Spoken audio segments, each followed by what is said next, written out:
Hi friends, welcome to new video.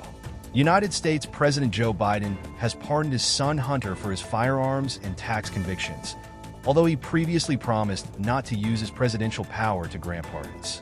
Biden said Sunday that his son had been singled out and selectively and unfairly prosecuted because of his family name.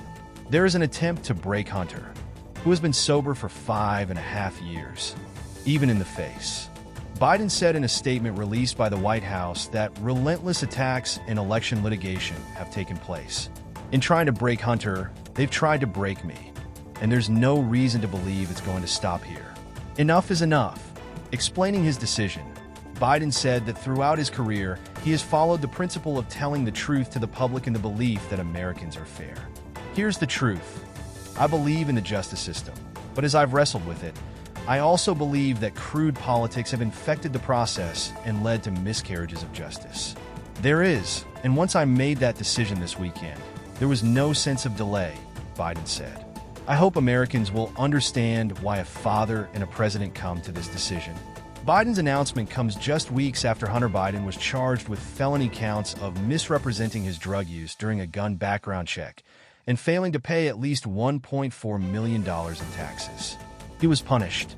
The outgoing president's decision is likely to reignite a debate about the independence of the U.S. justice system, which is already in the spotlight amid warnings from critics that President-elect Donald Trump is filling his ranks with loyalists to target his political rivals.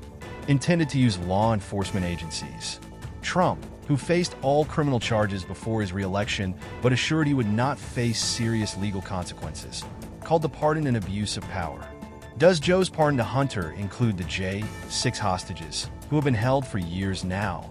Trump said on his social media platform Truth Social on January 6, 2021, referring to those convicted of crimes related to the riots at the U.S. Capitol.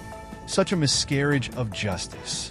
The younger Biden faced a maximum of 25 years in prison in the tax case and 17 years in the firearms case, though he almost certainly would have received a much less severe sentence under federal sentencing guidelines. Special counsel David Weiss, who was appointed by Attorney General Merrick Garland to investigate the allegations against Hunter Biden, brought the charges after an earlier plea deal was struck down under scrutiny by a judge. Prosecutions for improperly filling out gun purchase forms, and that people who pay their taxes late usually receive not guilty resolutions.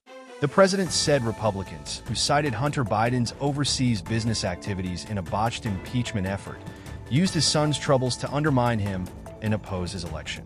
Then a carefully negotiated plea deal, agreed to by the Department of Justice, was opened in the courtroom, a process that many of my political opponents in Congress credited with bringing political pressure to bear on the process, Biden said.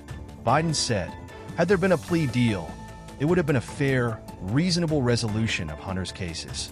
Biden's pardon covers not only his son's tax and firearms convictions, but also any other crimes he committed between January 1st, 2014 and December 1st, 2024, or have done or participated in.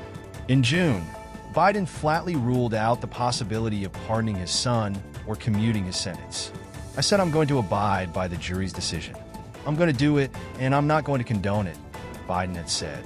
The White House reiterated Biden's intention not to pardon his son as recently as November 8th, when Press Secretary Karen Jean-Pierre told reporters, "Our answer stands, which is no." In a statement on Sunday, Hunter Biden said the mistakes he made during his drug addiction were exploited to publicly humiliate and embarrass me and my family as a political game. In recovery, we can be given the opportunity to make amends where possible and rebuild our lives if we never take for granted the mercy that has been given to us, he said. I will dedicate my life to helping those who are still sick and suffering.